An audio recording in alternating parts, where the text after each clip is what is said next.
members of the Cabinet of Barbados, members of Parliament, members of the Executive and General Council of the Democratic Labour Party, members of the St. George family, members of the family of Barbados, members of the Democratic Labour Party. Good evening. I am extremely pleased to be here this evening, and I feel particularly honored to share this platform with those who have preceded me.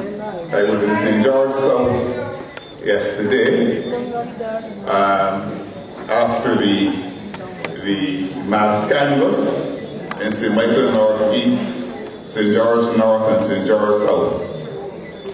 And I was flattered by the warmth and the hospitality of which the people in this great parish thought me deserving.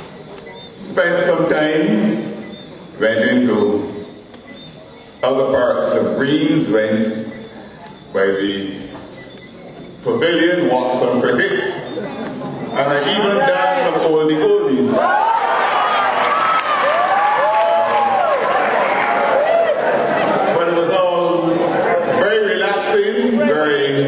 Very pleasant afternoon, and I want to say thanks to the people of St. George for their work. Of course, we're here tonight in this joint meeting of St. Michael North East, St. George North and St. George South, not only to support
in the last general election, and our candidate again for this upcoming general election.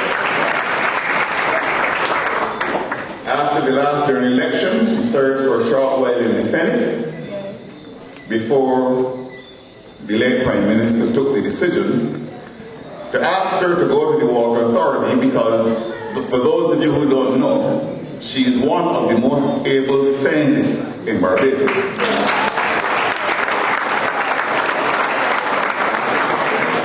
She is rendering inestimable service to the Water Authority, bringing her particular skills to bear on its challenges. She will also bring her particular skills to bear on the House of Assembly after the next general election. Because we are going into St. Michael North East, and we are going to support her with all the vigor at our command, confident of the fact that in supporting her against me and Murphy, we are doing exactly what Owenaka and Jerome Walker want us to do.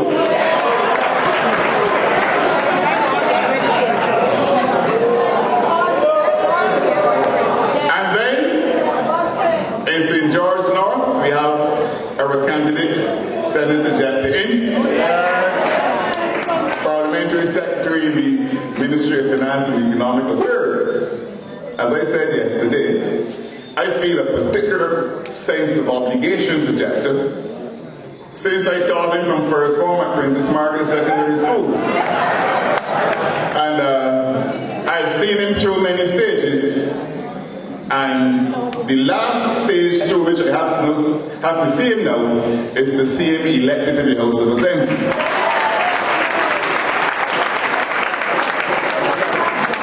That should not be the biggest challenge in the world, Because every Tuesday in the House of Assembly, Glenn Clark gives additional evidence of his political uselessness. He's now become a figure of fun and the source of continuing humor in the Parliament of Barbados. And we intend, therefore, to ensure that St. George North is relieved of Glenn Clark at last.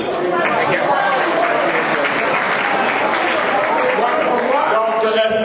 Schoo is the incumbent in St. George South and has to this constituency in the short space of 4.5 years made a massive, substantial and wise contribution as its representative.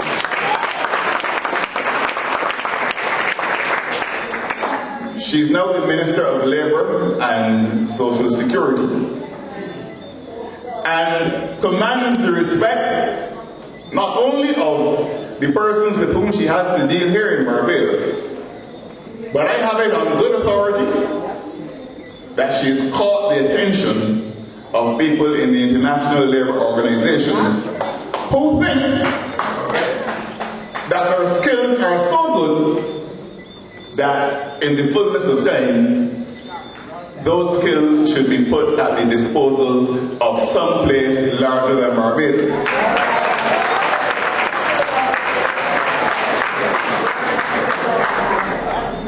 She has represented this constituency more conscientiously than any previous Barbados Labour Party representative here. She is really the successor in terms of representation of the late Woodruff Russell Lowe, who was the last real representative we had around here before Esther came along. And I'm very pleased, therefore, to stand here tonight and to throw my full support behind her and to assure the people of St. George South that we will be working closely with you to ensure that she retains her seat here and continue to adorn the House of Assembly. Now, you have heard from the Minister of Finance and Economic Affairs of Barbados. I've heard many things said about Chris Sinclair. I've heard many things said about Chris Sinclair and me. He spoke to those issues just now, and I need not repeat them. But let me say this. I know all the elements out there in Barbados, all the political operatives, and all of the party apparatchiks who want to see turmoil and warfare in the Democratic Labour Party. It is something on which they calculated, but which has not come to any kind of fulfillment, and their efforts continue. So when they're not trying to create a false war between Chris Sinclair and myself, they're trying to create a false war between Chris Sinclair and David Eswick, and on their efforts go, because the Barbados Labour Party is ineffective, indeed feckless, unless they can be in a position to market some kind of scandal. And that goes back, let me tell you, to the days of their founder leader, Randy Adams. When you get a chance, if you're interested in history, just go back to the history of the Labour Party and the relationship between Randy Adams and T.T. Lewis, and what led T.T. Lewis to end up in the Democratic Labour Party. That is one of the staples of their politics, and it is as though it is something they drink in their water, because every generation comes down with it. I am pleased to say that I preside over a cabinet every Thursday, that is united in its commitment to Barbados, united in its commitment to the Democratic Labour Party, and in which an incomparable amount of camaraderie and friendship exists between its members. So I am not in any way unnerved by rumors and innuendo and so on. I understand the modus operandi of the Barbados Labour Party. There is nothing new that they're saying. There are no new approaches to their politics. These are political muckrakers who, unless they have muck on you, have no politics. So that's a little rumor that somebody's on the take, or somebody's getting a bribe, or somebody's into some kind of corruption. Unless they can do that, their politics falls flat. I am proud of the government over which I preside, and that is why we are going to make sure that after the next election, the Democratic Labour Party is the government of Barbados again. I sat there while listening to the speakers here tonight, and I saw the broken trident, the national colours there on the screen. And I reflected on going after and the Barbados Labour Party. Now, our national anthem has words that say, "These fields and hills beyond recall are now our very own." We celebrated that fact in 1966 when the Democratic Labour Party took the country into independence. Around 1969, Errol Barrow carried to the House of Assembly a piece of legislation called the Property Transfer Tax Act.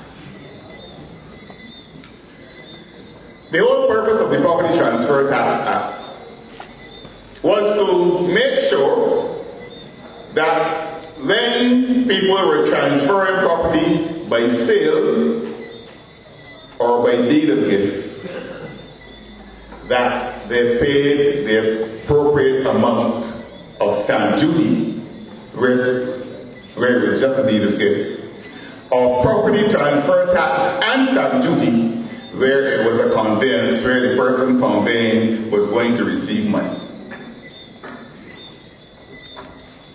If you were the owner of property and you were selling it to somebody in your village, you paid 5% of the purchase price as property transfer tax. The person to whom you were selling it paid no property transfer tax. The vendor, the person selling, paid property transfer tax. But here's the catch. The legislation also said that if you were selling your property to a foreigner, not only would you, the vendor, have to pay property transfer tax, but the foreigner would have to pay as well. And he would have to pay twice as much property transfer tax as you, the vendor, would be asked to pay. So you were paying 5%, and the person who was buying from overseas had to pay 10%. When I checked the debate to get the rationale behind this whole thing, Errol Barrow's position was that you had to make it as difficult as possible for foreigners to buy land in Barbados. Now, therefore, we were able to continue to sing with pride. These fields and hills beyond recall are now our very own.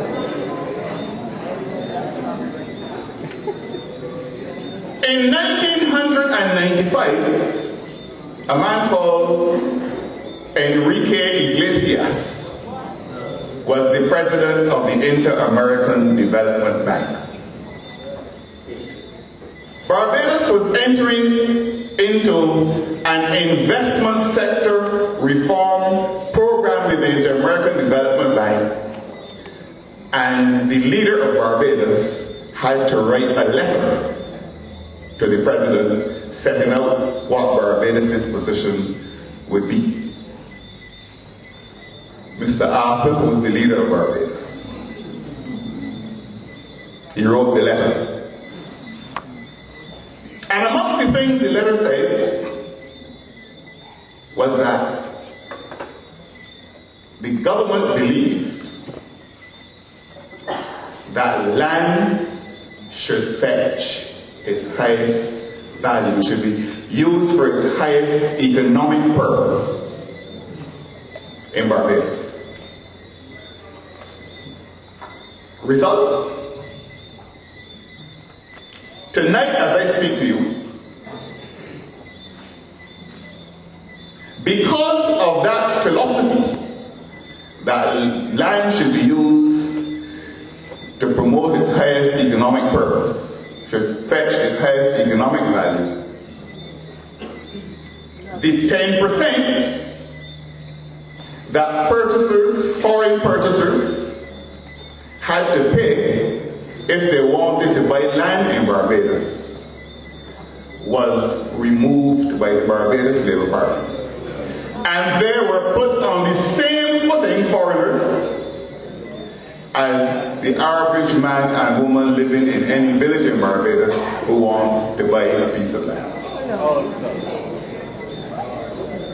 And as a result, we have seen critical areas of Barbados alienated, sold to foreigners, creating a lot of uneasiness in the population of Barbados. And as I looked at the national colors and the broken trident and so on, I wondered, how long will we be able to continue to sing "These fields and hills beyond recall are now our very own" if Barbadians made the sorry mistake of allowing the Barbados Labour Party everything at nothing else? We cannot afford that risk. And I would have hoped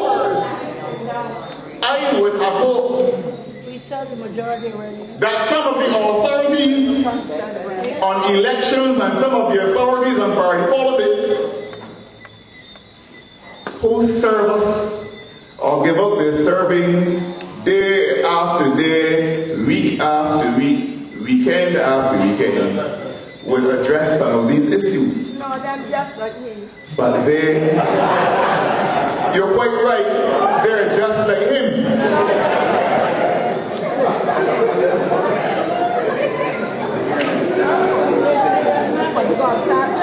So, the people of Barbados have to pause and reflect.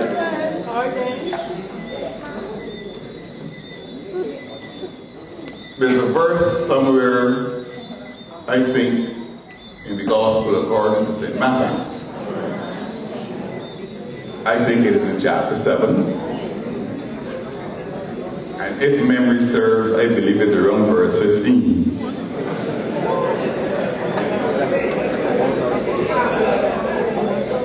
And it goes something like this. Beware of false prophets who come to you wearing sheep's clothing, but inwardly there are women in wolves. And it goes on to say, by their fruits you shall know them. Matthew 7:15 and 16. And there are a lot of false prophets running around Barbados today, arrogating to themselves the right to tell Barbadians who they should vote for.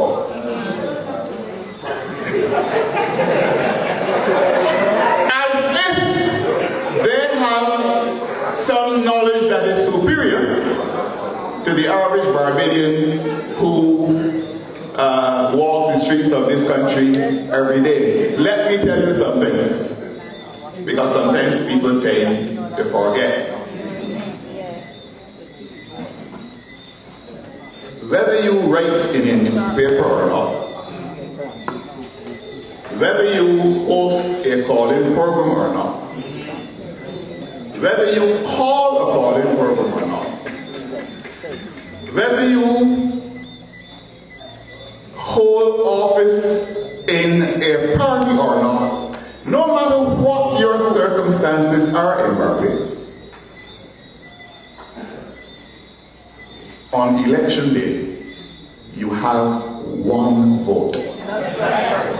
One vote. The democratic process equalizes all of us on election day. No matter how important you think you are, no matter how special you think you are, no matter how elevated you think your opinions are, when you go into the polling booth, one vote. Ninja Man has one vote, and you have one vote too. The Vegas in Bridgetown have one vote, you got one vote too. No matter how wealthy you are, no matter what you own, no matter what profession you are in, on election day, one vote. The other point I want to make is this.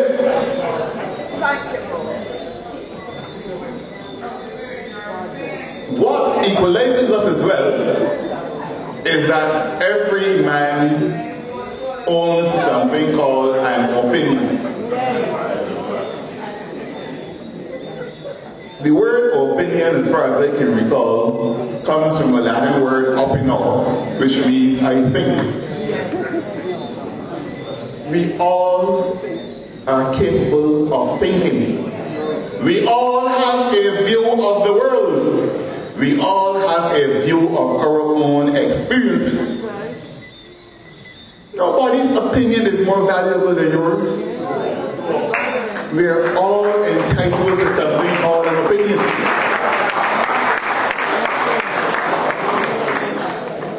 If you go to, and Dr. West, who is here, Dr. Essex is here, if a doctor gives you medicine,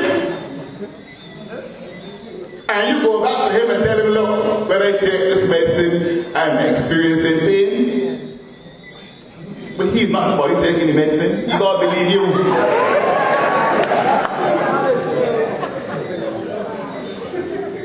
He may have an opinion as to what the medication should do, but he cannot prove that what the medication should do, it is doing for you. He has to be guided by what you tell him about your actual experience.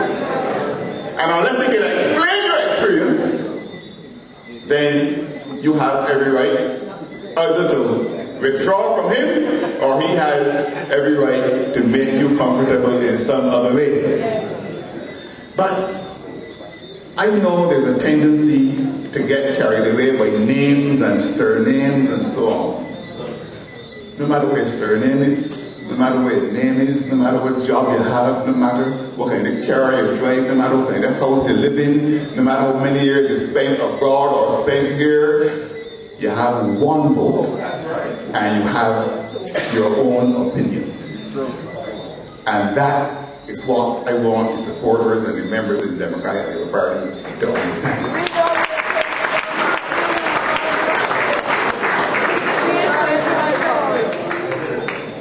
We know where we have come from.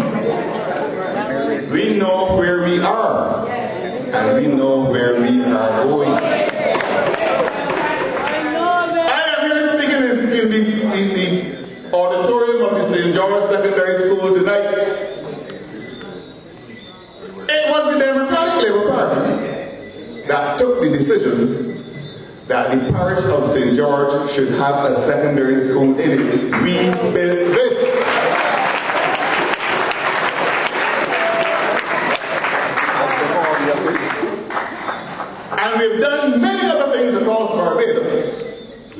our fingerprints wherever we have gone as a political party. No political party in Barbados, since the introduction of mass political parties in this country, has done as much for this country as it has.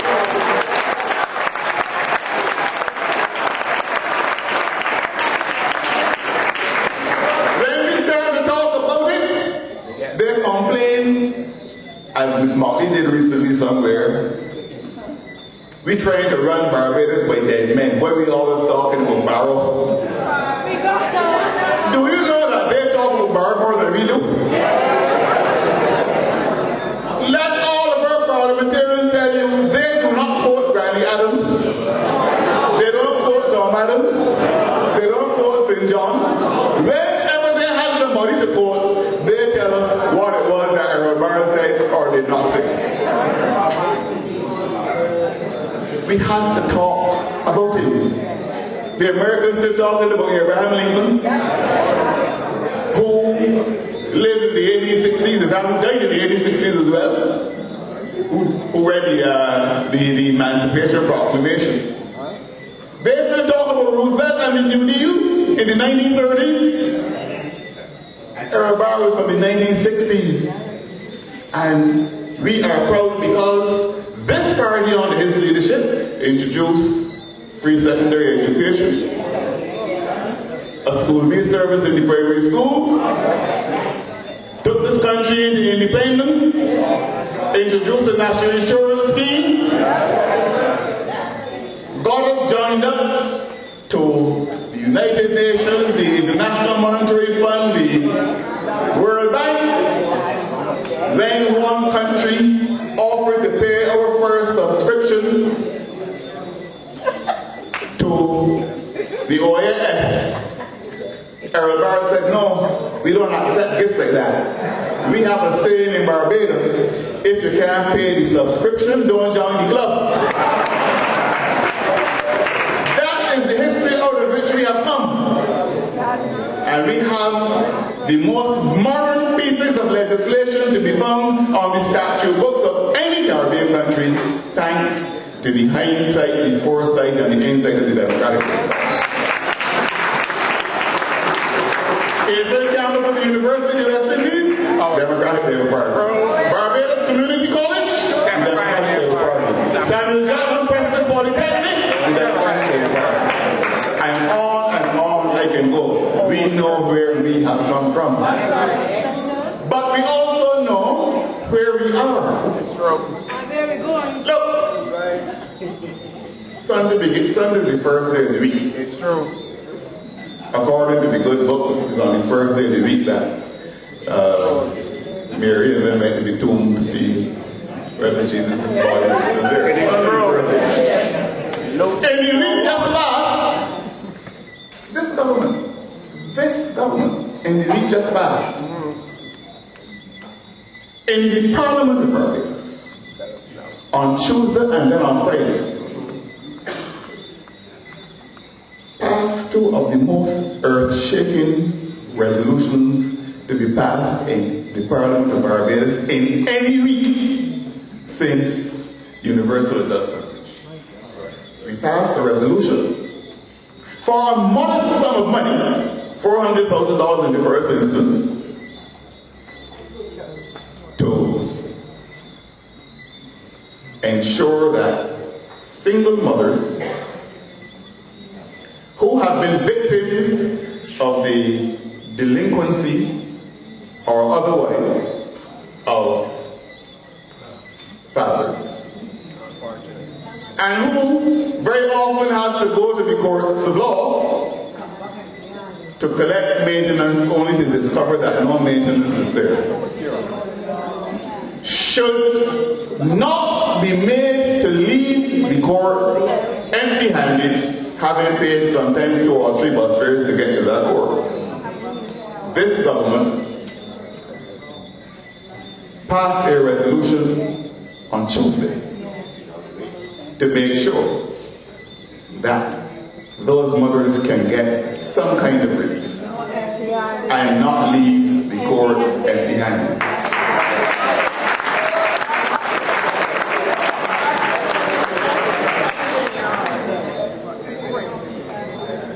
Now, we say $50 per week, $50 per child. You know what we had to sit and listen to the assembly on Tuesday? You know they say it ain't enough. You know the opposition say it ain't enough. They did nothing about it for 40 years. So the mothers were getting zero. We start with 50 and they say it ain't enough.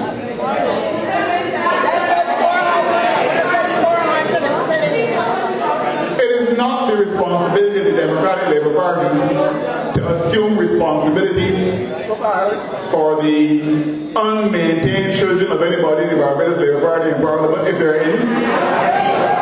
When they want to impose on us the burden of discharging some of their obligations. And then, on Friday, we passed another resolution, a national youth policy, because it is the view of the Democratic Labour Party that the future of Barbados, if it is going to be secure, and if people are going to be able to look forward to a vertebrate future, there has to be substantial and meaningful investment in our youth. Now, this is nothing new to us. There was no greater investment in the youth of Barbados than what was done with the Democratic Labour Party in 1962, where we introduced free secondary education. No greater investment than when we introduced the textbook scheme in 1974. No greater investment than when we made sure that a campus of the University of the West Indies was sited here. No greater investment than when we made sure that we had a community college. No greater investment than when we made sure that we had a polytechnic established here as well. And I could go on and on and on. But in 1 week, that is what this government accomplished for in the Parliament of Barbados.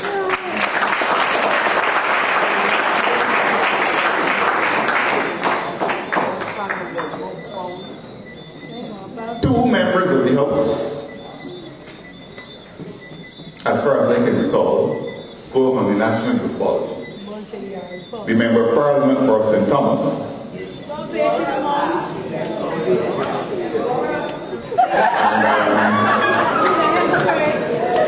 and the member for St. James North. No, let me tell you something.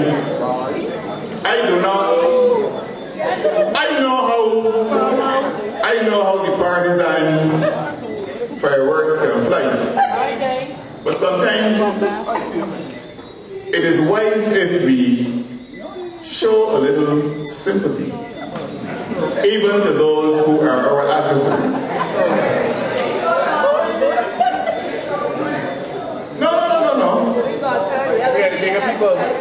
I am sure that if I or any of my predecessor David had described any member of our parliamentary group or likened any member of our parliamentary group to an old chapel house seated on a piece of good real estate, we would not be forgiven. That poor lady was so described by her party leader. He was likened unto an old chapel house seated on a piece of prime real estate.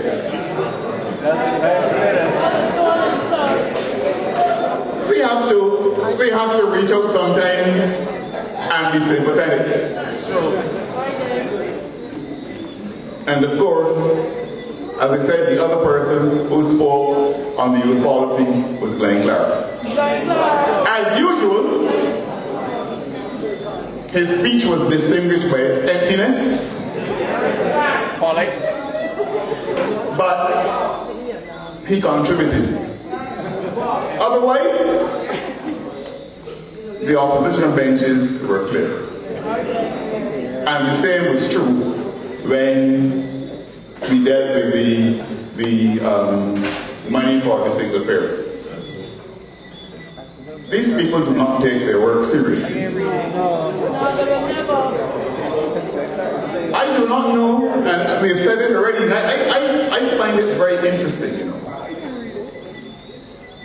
that when we were in opposition, the focus of certain people in the media was on what we were doing or what we were not doing.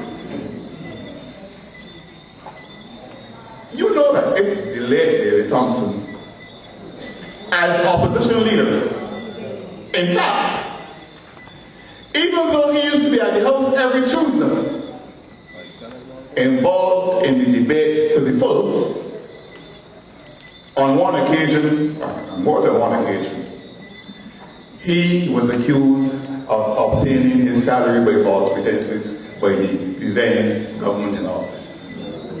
You know that the present leader of the opposition comes to Parliament on Tuesday mornings and leaves before the man who says the prayers. That is a fact. Outside of when the budget is being delivered by the Minister of Finance, and outside of when the reply to the budget is being done, the leader of the opposition is not in the House of Assembly. Canon Ivan Harewood is the chaplain of the House, and before he finishes the prayers, the leader of the opposition is gone. If David Essex did that, or Freundel, or Stuart, or myself, or any member of the government, it would be in the newspapers every week, and we would be held up to ridicule.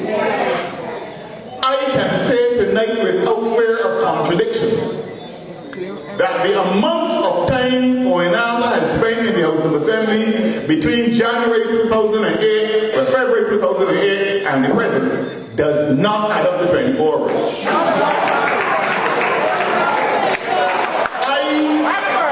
I don't have to second guess myself. I don't have to wonder whether I'm right. I know I'm right.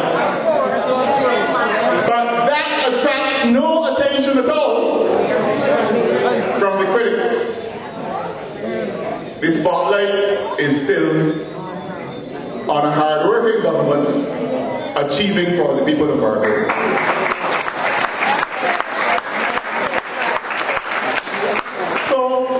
We know where we've come from. We know where we are. Look, we have kept the economy of Barbados stable. I don't have to traverse the territory that Freundel has so ably traversed in his speech here tonight. Countries far larger and better resourced than Barbados are foundering on the economic shows tonight. 52% unemployment among youth in Spain. 52%. 1 out of every 2 young persons in Spain you meet who want a job can't get one. 52%. Italy, a strong economy in the Eurozone, teetering on the brink. Greece, a basket case. Portugal, in deep, deep trouble. As Chris told you, over 500,000 persons lost their jobs in the public sector in England since this crisis started, as a result of the policies introduced by the Chancellor of the Exchequer there in the United Kingdom. And in the United States, the richest and most powerful country on earth, food stamps, 50 million people, over 20 million unemployed. And you are hearing from these false prophets here in Barbados that the Democratic Labour Party should be doing more. We should be doing more than keeping all of our public servants employed. And let me tell you this. Let me tell you this. A man by the name of Anthony Wood.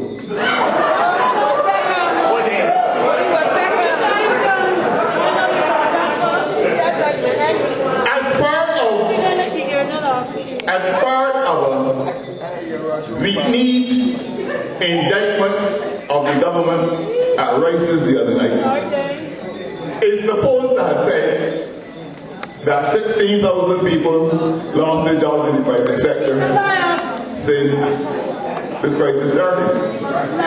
Now listen, read my lips. What is saying that 16,000 people in the private sector lost their jobs since this crisis started? Now, we ain't privatized yet, you know. We ain't privatized yet.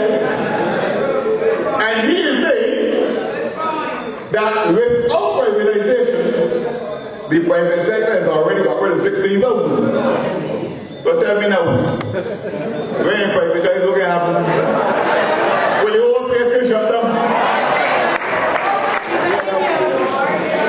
But it is because they're intellectually dishonest that they cannot even come to grips with their own folly. Let them wrestle with the fact. This is the piece of arithmetic. This is the piece of political arithmetic with which they have to grapple. That as a result of the miracle performance of the Democratic Labour Party between 2008 and now,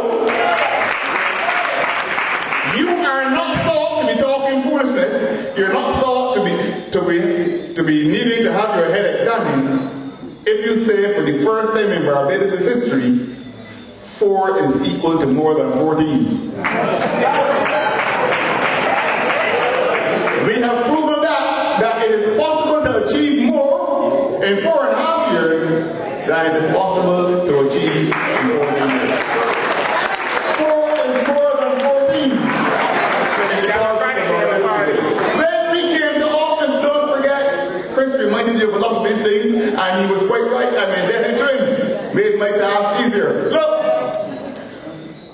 when we came to office, and you drove along country road, what you saw was rusting steel and mildewed concrete blocks. When you pass there now, you see the splendor of the Democratic Labour Party manifested in quality of housing. After that, Greens and Fort Hill and Marshfield and Work Hall and all the others. The city ain't doing nothing. But suppose we start to do something then.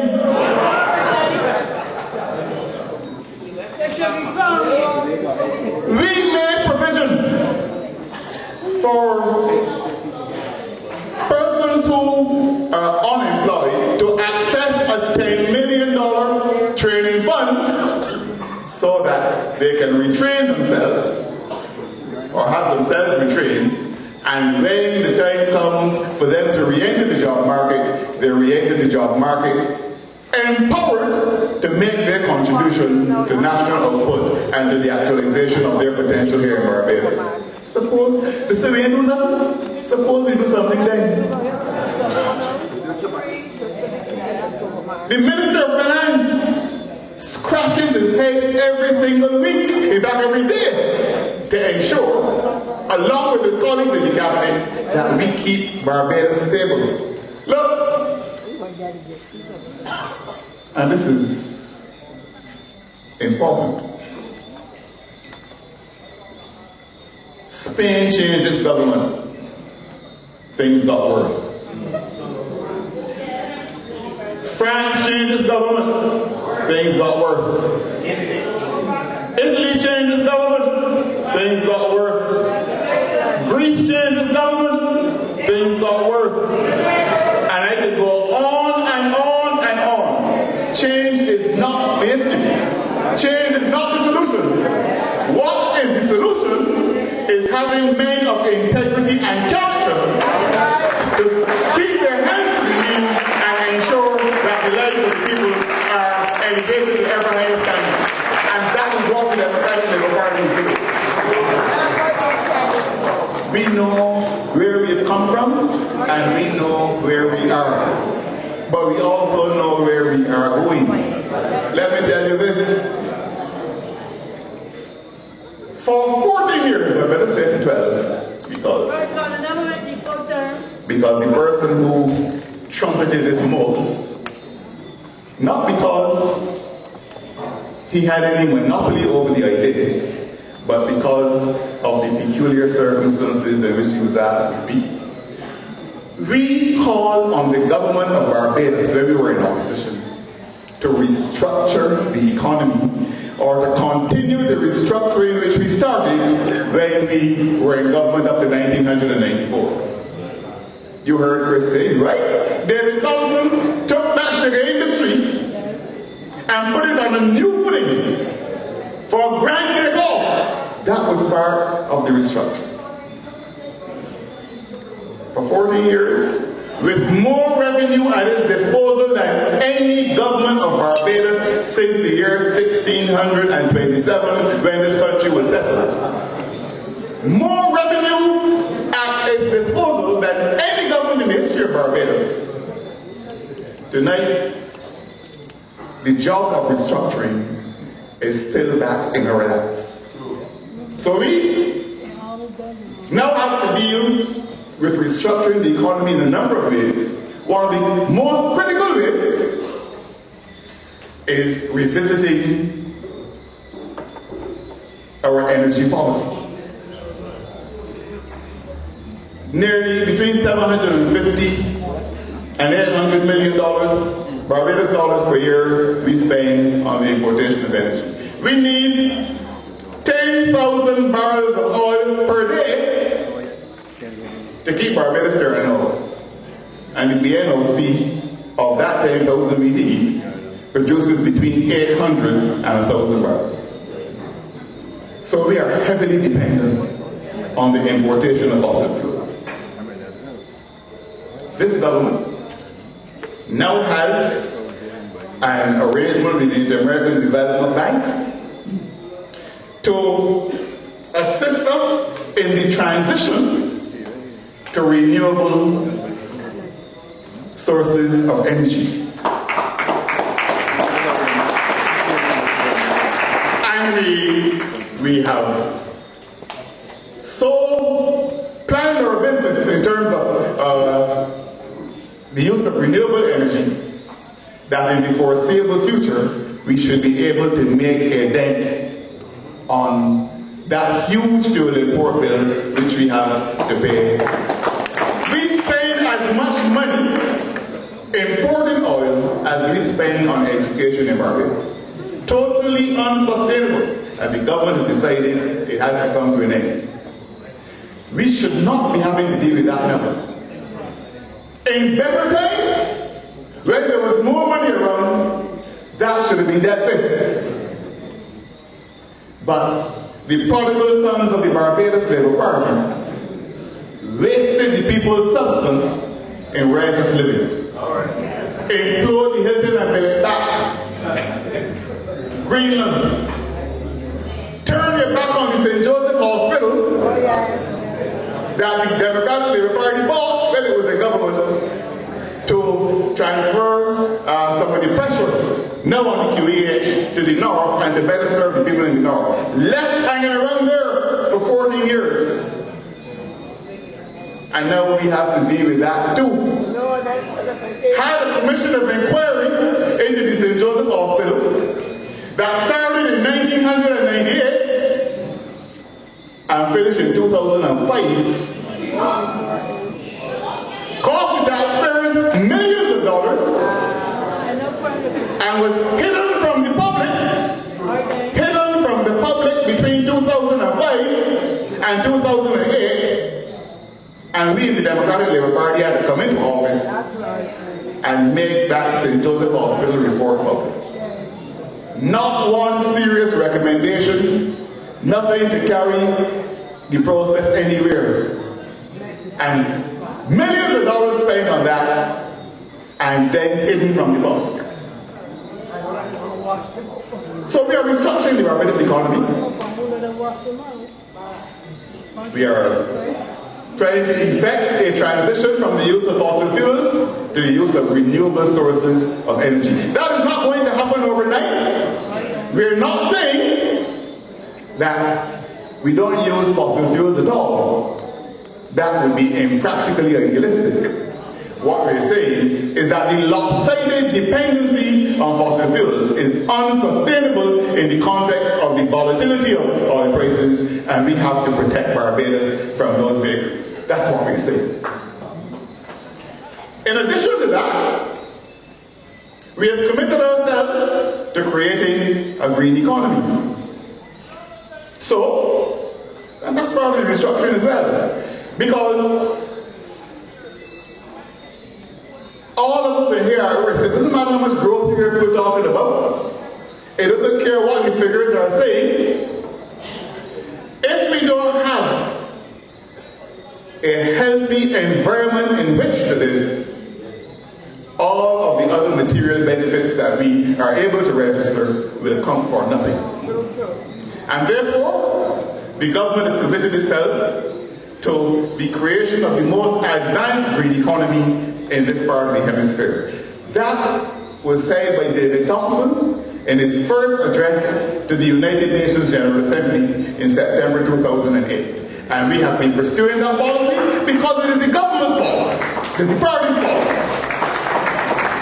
So, how we produce and what we produce, how we consume and what we consume, and how we handle our waste are issues that are now central to the planning of the government of Barbados, because we want to make sure that we create an environment that is not degraded, and within the context of all the climate change challenges that the world is experiencing, we want to make sure that the people of Barbados are secure living in this environment.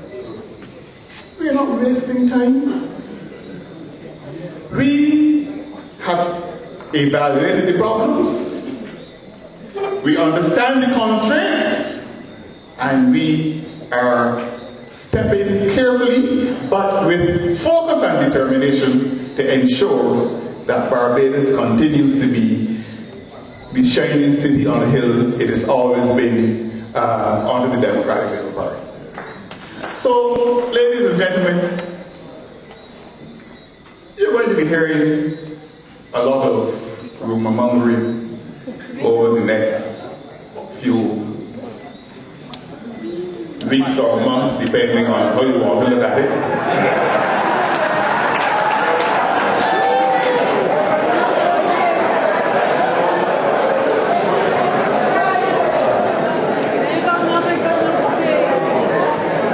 Do not expect, you see, I have to say this because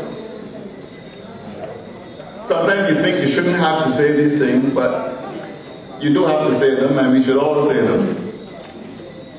Do not expect to hear our enemies praising us. I get a little worried when people come whispering in my ears, sometimes with their faces hung down, what Barbados Labour Party operatives come and tell them about the government. What do you expect them to tell you? That you're doing a good job? They're not going to say it. Let me repeat this anecdote. On the night that Parliament opened in 2008, when the throne speech was read, we had a reception down in Parliament here afterwards, as is usually the case. That night, we had not passed the law yet. We had not had a formal sitting of the House yet. We had not imposed a tax. We had done nothing. All that we did was to have a throne speech read and to choose a few committees for Parliament, the Standing Orders Committee and the other Privileges Committee and so on, Library Committee and so on. That night, the first night, the night of the throne speech, people in the Barbados Labour Party were coming up to me and telling me, we're not going to be a one-term government. We haven't done anything yet on the basis of which we could be criticized or indicted. And you know something? Let me tell you what this has disappointed me. Since I heard that night, I've heard it from more Democratic Labour Party supporters parroting that foolishness than I heard it from supporters of the Barbados Labour Party. Because we have this tendency to allow these scams to get into our heads. And they're going to be trying to get into our heads with more intensity over the next 2 weeks or months. Beware of false prophets. They come to you dressed in sheep's clothing, but inwardly they are ravening wolves. Let me share this one with you. Now, you see, there are those who believe that politics has no ethical dimension, that all politics is about is results, that they quote Machiavelli, the end justify the means, and therefore whatever you do is permissible as long as the ends that you have identified are ends you want to serve. I happen to believe a little differently. Ends may justify means.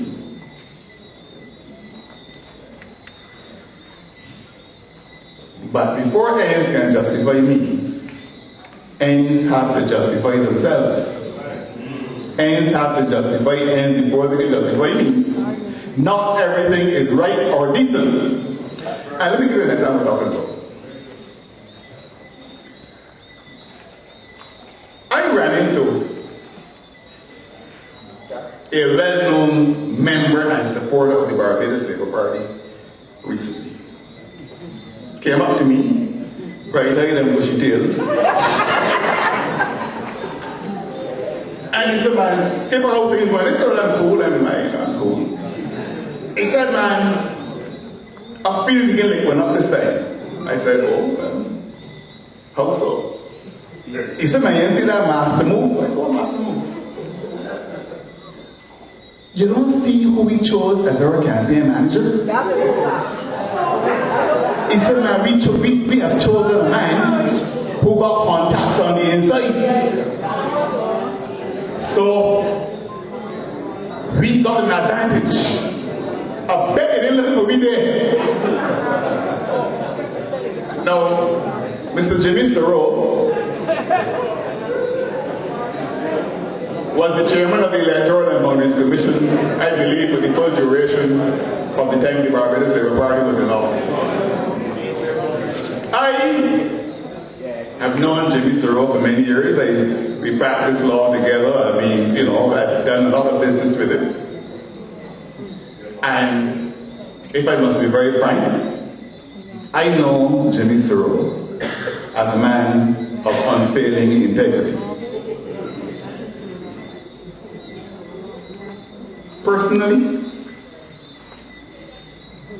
I would not, if I were in the position of any leader of the Barbados Labour Party, put Mr. Thoreau in the very difficult position of now having people watching him.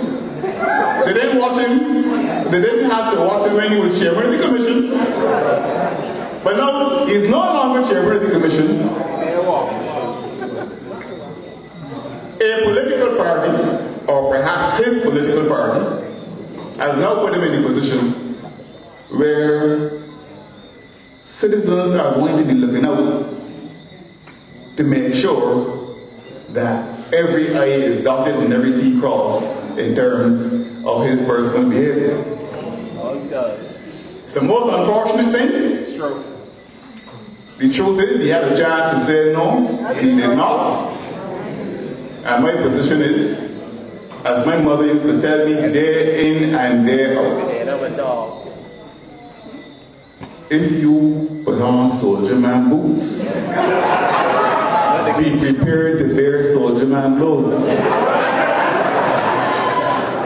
He has put on soldier man boots. And already people in the Barbados have party running around besmirching his name and trying to give the impression that they're up to something that is not entirely above board. Now, I am the minister with responsibility for the Electoral and Boundaries Commission and for the electoral process in Barbados. As I said, I do not believe that Mr. Searle will allow himself to be used in any war or dishonorable way. I just think it most unfortunate that in the name of appearing to have some kind of psychological advantage or scoring some cheap political point, Searle's name will now be dragged through the mud as part of this whole electoral thing. Dale Marshall has already said that this is going to be one of the nastiest and bitterest campaigns in Barbadian political history. He must know why he says so. When you're talking about that kind of nastiness and bitterness, I yield down to Dale Marshall. He's an authority on that. But all I will say is this: we must keep our eyes out. In 1981, people who lived in St. Lucie, their names mysteriously ended up on voting lists in St. Philip. People who lived in St. George, mysteriously their names ended up in Christchurch. And people on election day were running all over the place trying to find out where their names were and where to vote. Because less than honorable approaches were used in that election. And Errol Barron held a press conference after that election, to register his dissatisfaction with that kind of tampering. We saw similar manifestations in the year 1999. The full story of the 1999 election has not yet been told. I know this. Of the dead, they say let nothing but good be said. So I'm not saying anything bad. But I know this. On the Sunday before the death of my late fellow parishioner, friend and colleague Harold Latin, he summoned me to his house. We had a chat. It was clear from all that I was seeing that, in the immortal words of Jim Reeves, he was hearing the sound of distant drums. He said to me, look, I thought I would call you here to tell you something. Now, he said, don't let anybody kill you. But I'm telling you this because I don't know whether I will have a chance to tell you again. The election in 1999, in the month of January, he died around July, I think. He said that election was stolen. He said, you see that building up above BET there on Willie? All of the wickedness went on in there. Now, at that time, the Ministry of International Business was located in that building above BET. and you know who the Minister of International Business used to be. You can't put anything beyond people who leave nothing on the earth when it comes to craft or crime. If a man is reckless, you can always imagine yourself, if you want to be, being more reckless than he. But if a man is a criminal, it is very difficult to imagine yourself being more criminal than he. And therefore, we have to be very careful. We are in government. We've been seeing a lot of it. We've been seeing a lot of it. This leaking of critical government documents. There is no moral or ethical minimum amongst certain practitioners in Barbados. Political practitioners. We need to get rid of them. So, and you know, these things start in a certain way and we laugh at them, but they get more and more serious. True. The first time I heard the expression document falling off the truck was in the 1976 by-election in St. Philip North. And I did not hear it from the candidate of the Democratic Labour Party, Mr. Freundel. I heard it from the candidate on the other side.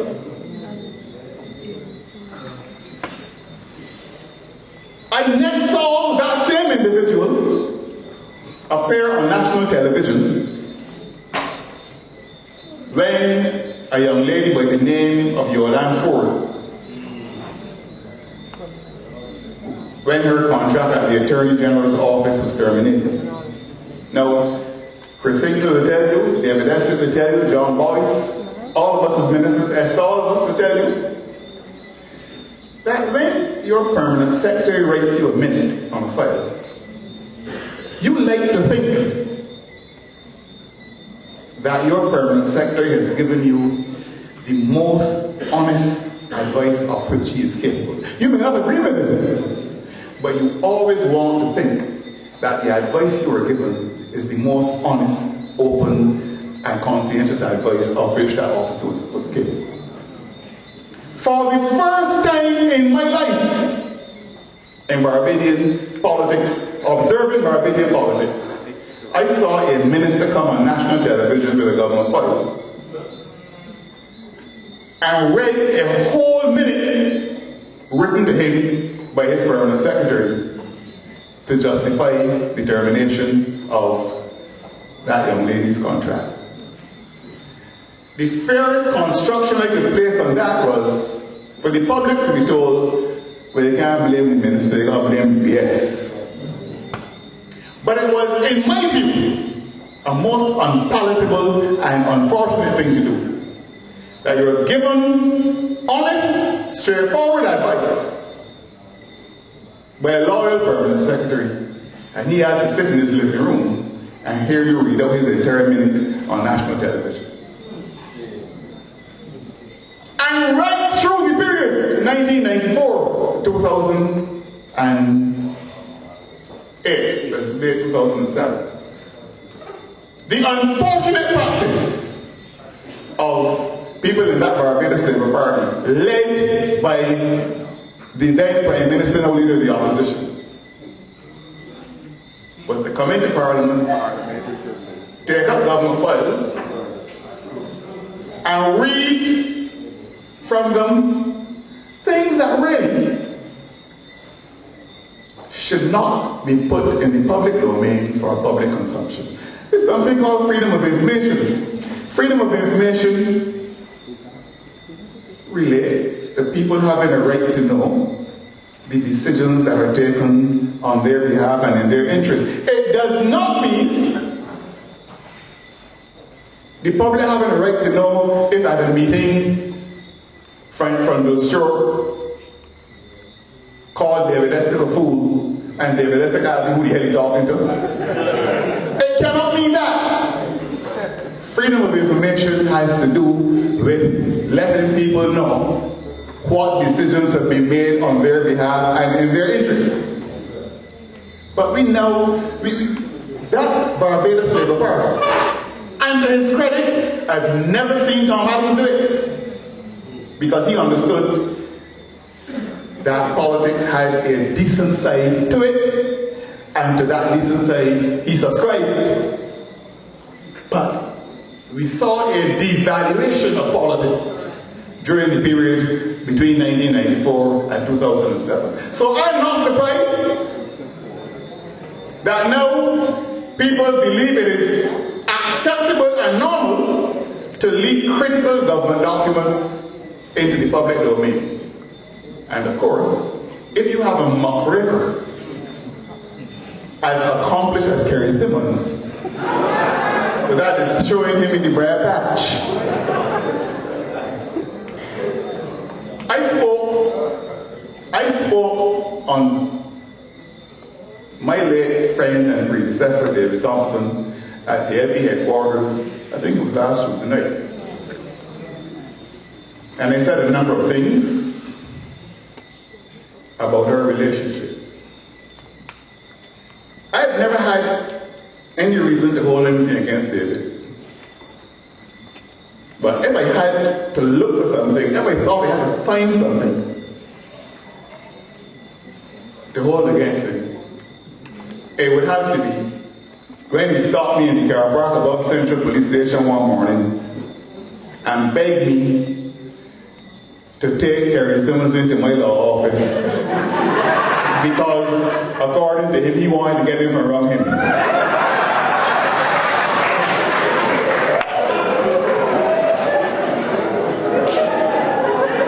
And to be fair to David, he said to me, look, anything you don't want in the public domain, just make sure you keep on the heavy wraps. I took him in. And I really cannot honestly say that he benefited from his exposure to me. You judge people by some simple things. I was asked to do a graduation address at St. Martin's Mangrove Primary School, the graduation address. And I decided to sit and write this address. And I said, you know something, the common entrance examination every year leads to all sorts of challenges. People go haywire, parents go haywire, put pressure on children and so on. Let me tackle this issue. And as I thought about how I should tackle it,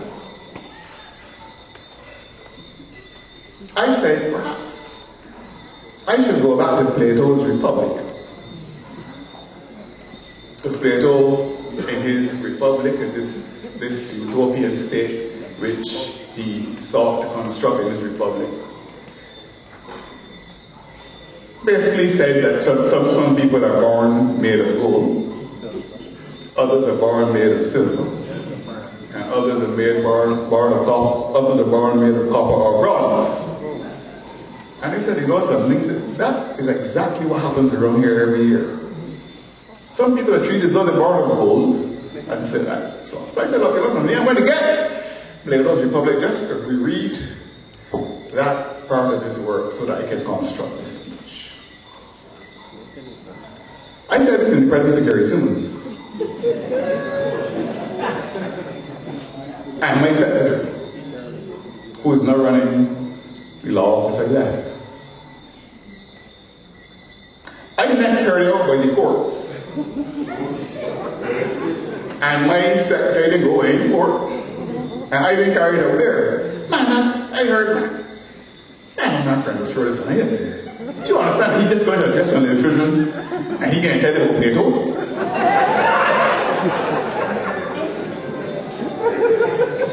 I told David what my experience was. And typical David said to me, but I warned you.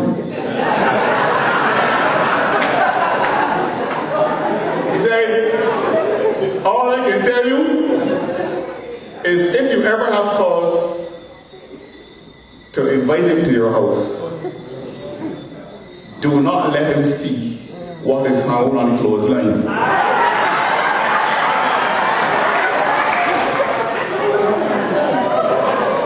But you get the point I'm making. You know, you have a laugh at that and you're entitled, but you get the point I'm making.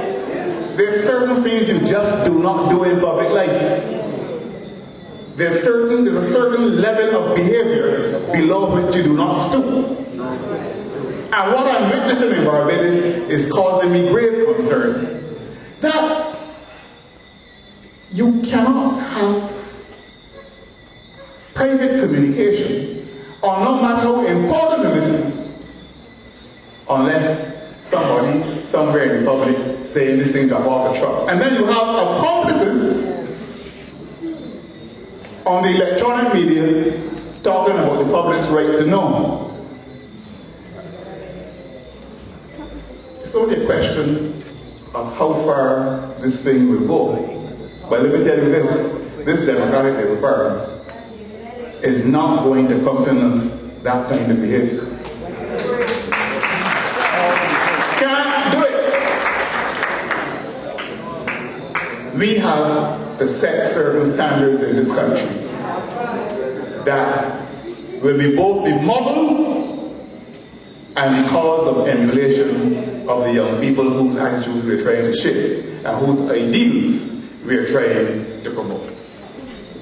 So it's not only about growth, it is not only about fiscal issues, it is not only about foreign reserves.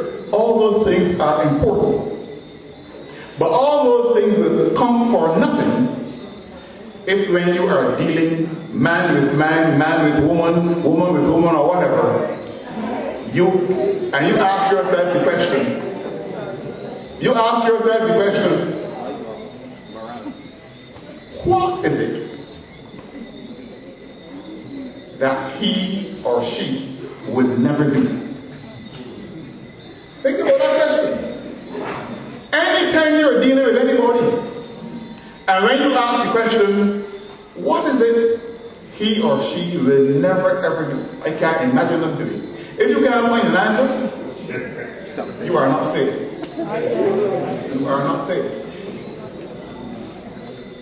The people I deal with every day, the cabinet and the government of Barbados, I feel confident with them because I know there's certain things David Essex will never do.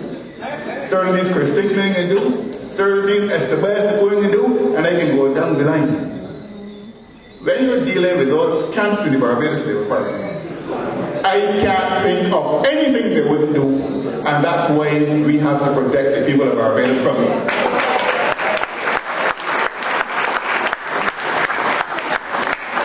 So, I'm going to wind up now. Thanks very much for your patient attention. Thanks very much for your very solid support. And our crusade across Barbados continues. We have not promised you milk and honey because there isn't a lot of milk and honey around. The world is going through its worst crisis in 100 years. And nobody could have predicted the depth or the duration of this crisis. And nobody knows when it's going to come to an end. We just heard from the International Monetary Fund, Priscilla attended a meeting in Tokyo, and their chief economist, Olivier Blanchard, said the crisis that started in 2008 will take about 10 years to repair. So we have, according to him, the next 6 years are going to be challenging years as well. But we have to be judged as a party on what we were able to achieve between 2008 and the present in spite of this crisis. The character we have shown, the foresight we have shown, the discipline and the courage we have shown in making sure that the interests of the people of Barbados have been protected, that the social safety net was kept safe, for the most vulnerable in our society, that we kept people in the public service employed, and that the quality of services, health services, housing services, educational services, all these services remain undiminished. Thanks to the government that you elected in 2008.